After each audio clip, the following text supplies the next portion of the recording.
ఇప్పటికే ఈ ఘటనలో చాలా క్లియర్ గా బ్రహ్మయ్య కొండయ్య హస్తం ఉన్నట్టుగా దాదాపుగా కన్ఫర్మ్ అయిపోయింది. అధికారికంగా పోలీసులు నిర్ధారించినటువంటి అంశం ఇంకా మిగిలే ఉంది. ఇంకా అధికారికంగా పోలీసులు విడుదల చేయాల్సింది. కానీ దాదాపుగా అక్కడ మొత్తం కూడా ఈ ఇద్దరే చాలా కీలకమైన నిందితులుగా తేల్చేశారు. ఈ నేపథ్యంలో ఇక్కడి వరకు మనం చూస్తున్న కజిన్ సొంత అన్నాయే కాదు, ఏకంగా తల్లి హస్తం కూడా ఉంటుందనేది చాలా మంది అభిప్రాయాలు వ్యక్తం చేస్తున్నారు. కామెంట్ రూపంలో కూడా తెలియజేసే ప్రయత్నం చేస్తున్నారు. అయితే నిజంగా తల్లి ప్రమేయం లేకుండా, తల్లి అనుమతి లేకుండానే తన కూతుర్ని హతమార్చే ప్రయత్నం ఆ ఇద్దరు సోదరులు చేశారా? దీంట్లో తల్లి ఇన్వాల్వ్మెంట్ ఏంటి? తల్లి పక్కాగా అంటే 3 నెలల క్రితం నుంచే ఈ రెక్కి నిర్వహిస్తున్నారు. ఈ రకమైనటువంటి దారుణానికి ఒడిగట్టేందుకు వాళ్ళంతా కుట్రలు చేస్తున్నటువంటి విషయం తెలుస్తున్న నేపథ్యంలో ఈ ప్లాన్ లో తల్లి హస్తం ఎంత మేర ఉంది, తల్లి ఎంత మేర ఇన్వాల్వ్ అయింది, తన కూతుర్ని హతమార్చుకోవడం కోసం డైరెక్ట్ గా తల్లి ఇన్వాల్వ్మెంట్ చూస్తేనే అందరం కూడా భయభ్రాంతులకు గురవుతున్నాం. నా కొలీగ్ నందు ఇద్దరం కలిసి మరోసారి అసలు తల్లికి సంబంధించి ప్రస్తుతం ఏం మాట్లాడింది, ఎలా మాట్లాడింది ఇవన్నీ చూద్దాం. ఒకసారి నంద దగ్గర వెళ్తాను నేను. ఫస్ట్లీ 1 నిమిషం పాటుగా కంటిన్యూస్ గా ఆర్టీవీ లైవ్ కవరేజ్ ఇస్తూనే ఉంది కాబట్టి అంశం పైన ఒకసారి నందుతో కూడా మాట్లాడతాను. నందు, ఇంట్రెస్టింగ్ గా అక్కడ తల్లి హస్తం ఎంత మేర ఉండే అవకాశం ఉంది? బికాస్ తల్లి మొదటిగా సెర్చ్ చేయడానికి వెళ్ళింది, ఆ తర్వాత మరుసటి రోజు వచ్చి సురేంద్ర పేరు తెర మీదకి వస్తే సురేంద్ర కాదు అని వారించింది. కానీ ఇక్కడ ఇంట్రెస్టింగ్ గా కామెంట్స్ ఏంటంటే నందు, నిజంగా I would want to mention here, తన కళ్ళలో నుంచి ఒక కన్నీటి చుక్క కూడా రాలేదనేది కామెంట్స్ రూపంలో వస్తుంది. మనం చూసినా కూడా నిజంగానే బాధపడుతుందా తల్లి అని అంటే ఇక్కడ బాధపడే కనిపించడం లేదు. మనం డిసైడ్ చేయడానికి లేము, బట్ తన ఎక్స్ప్రెషన్లో తన మాటలు ఎక్కడైతే బాధ కనిపించడం లేదు. ఎలా చూడాలి అంటే ఒక్కసారి ఆ తల్లి గురించి మాట్లాడే ముందు ఆ తల్లి మీద కూడా కొన్ని అనుమానాలు వ్యక్తం అవుతున్న తరుణంలో ఒక్కసారి ఆవిడ ఏం మాట్లాడిందో విందాం. విన్న తర్వాత will discuss further. Right, yeah please. Right, ఒక్క నిమిషంలో అసలు ఆ తల్లి ఏం మాట్లాడింది, ఎందుకని ఆ తల్లి మీద అనుమానాలు ఎందుకు వచ్చాయి అనే అంశం గురించి మనం మాట్లాడుతున్నాం. మొదటి నుంచి ఈ కేసు మొదలైనప్పటి నుంచి మొట్టమొదటిగా అందరి వేళ్లు చూపించింది పోలీసులు. ఒక పక్క క్లారిటీ ఇచ్చేశారు లోకేష్ గురించి, క్లియర్గా లోకేష్కి సంబంధం లేదని చెప్పారు. కానీ తల్లి మీద, సురేంద్ర మీద ఎందుకని వేళ్లు చూపించాయి ఈ ప్రశ్న వచ్చినప్పుడు చాలా రోజుల నుంచి దీనికి సంబంధించి వాళ్ళు ప్లాన్ చేస్తున్నారు. ఒక ప్రీ ప్లాన్డ్ గానే ఇదంతా జరిగింది అనేది చాలా మంది అభిప్రాయం. మోర్ ఆఫ్ ఇది ఆ ఊర్లో చాలా మందికి తెలుసు. చాలా మందికి ఇది మనం అనుమాన పడ్డమో లేకపోతే పోలీసులు అనుమాన పడ్డం కాదు, చాలా మంది ఊర్లో ఖచ్చితంగా తల్లికి తెలిసే ఇక్కడ తల్లి ఇన్వాల్వ్మెంట్ తోనే జరిగింది. ఆ పాపకు సంబంధించి ఆ అమ్మాయి ఫోన్ కూడా లాగేసుకున్నారు. ఇష్యూ జరుగుతోంది, ఇద్దరి మధ్య ఈ రకంగా లవ్ అఫేర్ ఉంది, వాళ్ళిద్దరు కంటిన్యూ చేస్తున్నారు అన్నప్పుడు అమ్మాయి దగ్గర నుంచి ఫోన్ లాక్కున్నాక కూడా ఆ అమ్మాయి తల్లి ఫోన్ లో నుంచే ఇన్స్టాగ్రామ్ అకౌంట్ ఓపెన్ చేసి ఆ అబ్బాయితో చాట్ చేసింది. సో తర్వాత తల్లి తనని ఎప్పుడైతే వెతకడానికి వెళ్ళిందో ఆ ఘటన తర్వాత ఇప్పుడు తాజాగా మనం బ్రహ్మయ్య, కొండయ్య పేర్లు కూడా తెర మీదకి వచ్చాయి. సురేంద్ర కూడా అబ్స్కాండ్ అయినట్టుగా తెలుస్తోంది. కాబట్టి దీనిలో తల్లి పాత్ర ఎంత, ఎందుకంటే నవమాసాలు కని మోసి పెంచిన తల్లి గురించి we are not here to decide. తల్లి బాధపడుతుందా లేదని మేము చెప్పడం కాదు. ఒకసారి స్వయంగా మీరే చూడండి ఆ తల్లి ఏం మాట్లాడిందో, ఆ తల్లి మాటల్లో మీరే వినే ప్రయత్నించండి. వేరే ఆలోచన అంటే మరి ఆ పాప ఎలా చనిపోయిందన్న మాకు తెలియాలి కదా. అదే ఒంటి మీద గాయాలు ఎందుకు వచ్చాయి?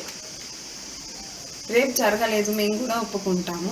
మరి గాయాలు ఎట్టు వచ్చాయి పిల్ల మీద? ఆ గాయాలు కారణాలు చెప్పండి. మరి డ్రెస్ లేకుండా లగ్నంగా ఎట్లా పడింది? మీకు తోడుబుట్టిన వాళ్ళు లేరా? మీకు తోడుబుట్టిన వాళ్ళు తల్లిదండ్రులు అమ్మగారు లేరా? మీరు కోపం చేసుకోరా చెల్లెళ్ళ మీద? ఏదన్నా చిన్న మిస్టేక్ మీ చెల్లెళ్ళు చేస్తే ఇంత దారుణంగా బట్టలు తీసి మరీ చంపుతారా? చెప్పండి. మేము అలాగే చేసుకుంటాము, మా ఇళ్ళలో ఇట్లా పద్ధతి ఉంది కాబట్టి మీరు కూడా అట్నే చేశామని మాట్లాడతారా? మాట్లాడండి. కానీ దేవుడు అనేవాడు ఒకడు ఉంటాడు, నిజాలు తెలుస్తాయి. నా కూతురు ఎంత దుర్మార్గం, ఎంత దయనీయ పరిస్థితుల్లో చూసుకున్నామో మాకు తెలుసు. అలాంటి పరిస్థితే మేమే మాటలు పడుతున్నాం, మేమే మా పిల్లని చంపుకున్నామంటారు. మా పిల్లను మేము ఎక్కడో గండికోటకు తీసుకుపోయి 10 మంది నగ్నంగా అంత చెప్పుకోవాల్సిన అవసరం లేదు, ఇంట్లోనే చేసుకునే వాళ్ళు. ఇంకేంటో న్యాయం చెప్పండి మీరు. మేము మాట్లాడింది వెయ్యండి, వేరేది ఎందుకు వేస్తున్నారు? మా బాధ చెప్పుకునేది మాకు న్యాయం జరగడం కోసమే కదా మేము మీకు చెప్పుకునేది. మరి న్యాయం జరగకపోగా మేమే దోషులమా అన్నానా? చెల్లెళ్ళు ఎంక్వైరీ కోసం వెళ్ళి చూసుకునేందుకు అన్న చెల్లెల్ని చంపుతాడా? ఏ ప్రూఫ్స్ తో మీరు చంపినారని నిరూపించారు. బట్ నందు, ఇవి తల్లి మాట్లాడిన మాటలు. ఎప్పుడైతే సురేంద్ర పేరు తెర మీదకి వచ్చిందో, పోలీసులు సురేంద్రపై అనుమానం వ్యక్తం చేశారో, అప్పుడు ఆ అమ్మాయి తల్లి మాట్లాడిన మాటలు ఏమంటాం తను అక్కడ? ఒక కూతురుకి నిజంగా తప్పు చేసింది అని అంటే మేము ఇంట్లో చెప్పుకునే వాళ్ళం, మనం ఇక్కడ ఒక అండర్లైన్ చేసుకోవాలి దీన్ని, ఇంట్లోనే చెప్పుకునే వాళ్ళం, ఇలా బయట చేయము. సో ఇంట్లో చంపుకునే వాళ్ళం లేదా ఇంట్లో చెప్పే వాళ్ళం చంపడం మా ఉద్దేశం ఇంట్లోనే చేసుకుంటాం, బయటికి వెళ్ళి అలా వివస్త్రం చేసి ప్రపంచం ముందు. అట్ ది సేమ్ టైం ఇక్కడ ఒక పాయింట్ మెన్షన్ చేస్తాం, చాలా క్లియర్ గా స్ట్రెస్ చేసి చెప్తాం మాట ఏంటంటే, సురేంద్ర చంపే అనుమానం వ్యక్తం చేస్తున్నారు. ఒక అన్న ఎక్కడైనా ఒక చెల్లెల్ని ఇంత దారుణంగా హతమారుస్తాడా అంటుంది. చంపుతామనే మాటను ఇంట్లోనే చంపే వాళ్ళం అనేటువంటి మాటను చెప్పింది, సురేంద్ర కాదు అంటోంది. ఈ మాట ఎలా డిఫైన్ చేయాలి? యాజ్ ఏ ఒక వ్యూయర్ గా మీరు కూడా కామెంట్ చేయండి. ఆ తల్లి మాటల్లో మీకేమర్థమైంది? ఆ తల్లి బాధపడుతోందా తన కూతురు ఈరోజు మరణించినందుకు? ఆ తల్లి తన దుఃఖాన్ని వ్యక్తం చేస్తోందా? ఆ తల్లి ప్రమేయం లేకుండానే జరిగిందా అనేటువంటి అనుమానాలు వ్యక్తమవుతున్న నేపథ్యంలో మీరు కామెంట్ చేయండి. ఆ తల్లి పాత్ర ఎంతలా ఉంటుందని. ఇక్కడ ఖచ్చితంగా ఒక విషయాన్ని మనం గమనించాలి. ఈ ఘటన జరిగినప్పటి నుంచి సహజంగా ఒక అన్న తల్లి, ఒక కేసు, ఒక యువతి చనిపోయింది అంటే ఆ ఇంట్లో ఉన్నటువంటి తల్లి మీద అన్న మీద సహజంగా ఎవరికైనా సరే ఏమేస్తుంది? జాలేస్తుంది. అయ్యో పాపం వాళ్ళు ఎంత బాధలో ఉన్నారో అనుకుంటారు. కానీ అనుమానాలు ఎందుకు వచ్చాయి? అనుమానాలు కేవలం పోలీసులకే వచ్చాయా? లేదు, బయట కూడా ఇవే అనుమానాలు వచ్చాయి. ఆ ఊర్లో చాలా మంది అటువైపే వెళ్ళి చూపించారు. మొదటి నుంచి కూడా లోకేష్ కంటే కూడా సురేంద్ర మీద లేదంటే యువతి తల్లి మీద ఎందుకు అనుమానాలు వచ్చాయి? ముందు నుంచే ప్లాన్ చేస్తున్నారన్న విషయం కేవలం వాళ్ళ ఇంట్లో వాళ్ళకే కాదు, బయట కూడా చాలా మందికి ఆ డౌట్ ఎందుకు ఉంది అంటే ఇంకేదైనా బలమైన కారణం ఉందా ఇక్కడ అనేది కూడా ఖచ్చితంగా మనం ఆలోచించాలి. అంటే వాళ్ళ లోకేష్ కుటుంబంతో, లోకేష్తో చాలాసార్లు గొడవలు అయినాయి అంటున్నారు. సో ఆ గొడవలు చాలా రోజుల నుంచి జరుగుతుంటే వీళ్ళు కూడా చాలా రోజుల నుంచి ప్లాన్ చేస్తున్నారు అంటున్నారు, కాదని చెప్పలేం. కానీ తన కూతుర్ని ఇంత దారుణంగా ఒక తల్లి ఇలా ప్లాన్ చేసి చేయగలిగేంత కఠినమైనటువంటి నిర్ణయం ఎలా తీసుకోగలిగింది? ఒక అన్నగా చెప్పుకునే వ్యక్తి దగ్గరుండి ఇలాంటి దారుణానికి ఎలా ఒడిగట్టగలిగాడు? అక్కడ ఆ ఇష్యూలో ఎవరి పేర్లు అయితే వచ్చాయో, ఈ మర్డర్ కేసులో ఎవరి పేర్లు అయితే వచ్చాయో వాళ్ళందరూ కూడా అన్నలు, తమ్ముళ్ళు, బాబాయిలు అందరూ తెలిసిన వాళ్ళే, రిలేటివ్సే, దగ్గర ఒకళ్ళకి ఇంటి పక్కన ఒకళ్ళు ఉండేవాళ్లే, రోజు అన్న చెల్లి అనుకుంటూ పిలుచుకునే వాళ్ళే. సో ఇంత కర్కశంగా చంపగలిగారంటే ఎందుకు? అంటే బలమైన మోటివ్ ఏదో ఒకటి ఉండాలిగా. అది కేవలం లోకేష్ కుటుంబ సభ్యులతో జరిగిన గొడవేనా, మా మాట వినట్లేదన్న ఒకే ఒక్క వాదన, ఇంకే ఇంటర్నల్గా ఇంకేమైనా కారణాలు ఉన్నాయా? ఇలా చాలా అనుమానాలు ఖచ్చితంగా వస్తాయి. దీని గురించి ఇంకా పోలీసుల దగ్గర చాలా సమాచారం ఉంది. మనకి తెలుస్తున్నటువంటి డీటెయిల్స్ అంటే ఇప్పటికి బయటకు వచ్చినటువంటి సమాచారం కంటే ఇంకా బలమైన కారణాలు ఏవో ఉన్నాయి. ఎగ్జాక్ట్ గా అంటే ఈ విషయం పైన పూర్తిగా సమాచారం చెప్తారు. మేబీ ఈ రోజు ఈవినింగ్ రేపటికి క్లారిటీ ఇచ్చే అవకాశం. అయితే ఈ కుటుంబం పైన ఇన్ని ఆరోపణలు వస్తున్న నేపథ్యంలో పోలీసులు కూడా తెలుస్తున్నారు, నిఘా పెట్టారు. వాళ్ళపైన కూడా సురేంద్ర కానివ్వండి, అసలు ఈ తల్లి పైన అందరిపై నిఘా కొనసాగుతోంది. ఇంట్రెస్టింగ్ గా మన ఆర్టీవీ రిపోర్టర్స్ కూడా రంగంలోకి దిగిపోయి అక్కడ వాళ్ళు కూడా వాళ్ళ ఇన్వెస్టిగేషన్ కొనసాగిస్తున్న సమయంలో చాలా విస్తుపోయే విషయాలు అక్కడి గ్రామస్తుల నుంచి, అక్కడి గ్రామ ప్రజల నుంచి, వాళ్ళ చుట్టుపక్కల పరిసర ప్రాంతాల నుంచి తెలుస్తూ ఉన్నాయి. డెఫినెట్ గా ఒక బిగ్గెస్ట్ హ్యాపెనింగ్ ఏదో జరిగి ఉంటుంది.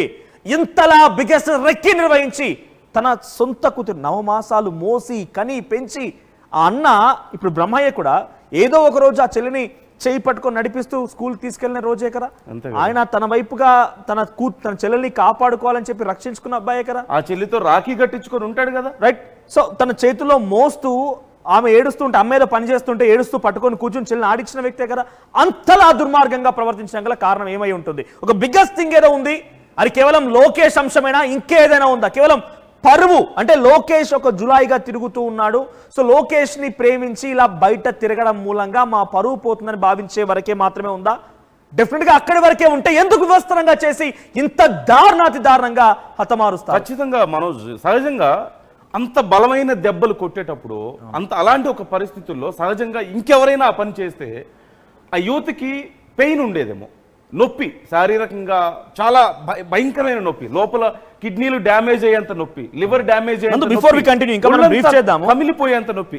ఒక్క విషయం నేను చెప్పాలనుకునేది ఏంటంటే, బయట ఇంకెవరైనా వ్యక్తులు దొంగతనం చేస్తేనో, లేదంటేనేమో తనని తీసుకెళ్లి ఏదన్నా బలాత్కారం చేయబోతేనో, లేదంటే ఇంకేదన్నా కారణంతో తన మీద అలాంటి ప్రయత్నం చేస్తే తనకి పెయిన్ ఉండేది. కానీ ఖచ్చితంగా వీళ్ళ చేతిలో అలాంటి పరిస్థితుల్లో తను ఖచ్చితంగా కేవలం ఫిజికల్గా వచ్చే పెయిన్ కాదు, మానసికంగా ఎంత కృంగి ఆ పెయిన్ ఎక్కువ ఉంటుంది కదా. అంటే సొంత బావలో అన్నలో బాబాయ్లో వచ్చి తన మీద అంత దౌర్జన్యంగా వ్యవహరిస్తుంటే తను మానసికంగా ఎంత పెయిన్ అనుభవించి ఉంటుందో కదా.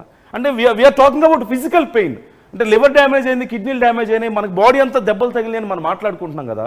కానీ సొంత కుటుంబ సభ్యులే ఇలాంటి ఒక ఘాతుకాన్ని కొడిగట్టి తనను వివస్త్రం చేసో తన ఒంటి మీద ఇంత బలమైన దెబ్బలు కొడుతుంటే చిన్నప్పటి నుంచి అన్న బాబాయ్ అని పిలిచినటువంటి కుటుంబ సభ్యులే, అది కదా అసలైన నొప్పి. చావు కంటే భయంకరమైన నొప్పి కదా అది మనోజ్. అంటే ఇక్కడ వాళ్ళ మైండ్ సెట్ కూడా ఆలోచించాలి. ఎంత దారుణంగానంటే తను డెఫినెట్ గా అక్కడైతే దాడి చేసేవాళ్ళు కాదు. మనం మాట్లాడుకుందాం. బిఫోర్ దాట్ ఒకసారి ఆ మైనర్ బాలిక తండ్రి కూడా మాట్లాడుకొచ్చారు. ఇప్పుడు తల్లి మాట్లాడుతున్నారు కదా, ఒకసారి మీరు మళ్ళీ ఆ తండ్రి మాట కూడా వినండి. ఆ తండ్రి ఏం మాట్లాడాడో చూడండి. మీ కామెంట్స్ ని చదువుతాను, మీ కామెంట్స్, బికాజ్ ఎందుకు ఇక్కడ మెన్షన్ చేయాల్సి వస్తున్నారంటే ఇక్కడ అన్ని వేళ్ళు కూడా కుటుంబం వైపే చూపిస్తూ ఉన్నాయి. మీ అనుమానాలన్నీ కూడా కుటుంబం వైపుగానే ఉన్నాయి. బ్రహ్మయ్య కొండయ్య ఆల్రెడీ వాళ్ళ కన్ఫెషన్ లో వాళ్ళు యాక్సెప్ట్ చేసినట్టుగా సమాచారం అంతోంది, వాళ్ళు దాదాపుగా ఒప్పుకున్నట్టుగానే తెలుస్తోంది. కాబట్టి ఆ కుటుంబంలో తల్లి పాత్ర ఎంత, తండ్రి పాత్ర ఎంత అనేటువంటి అనుమానాలు సాగుతున్న నేపథ్యంలో మీరు వాళ్ళ మాటలు విని మీ అభిప్రాయం కామెంట్ చేయండి. ఒకసారి తండ్రి ఏం మాట్లాడాడో చూద్దాం. పాపను పోగొట్టుకొని మేము ఒక సిఐ ఒక ఎస్ఐని ఎంటముడి పెట్టుకొని తెల్లవార్డులు ఉండి గండికోటలు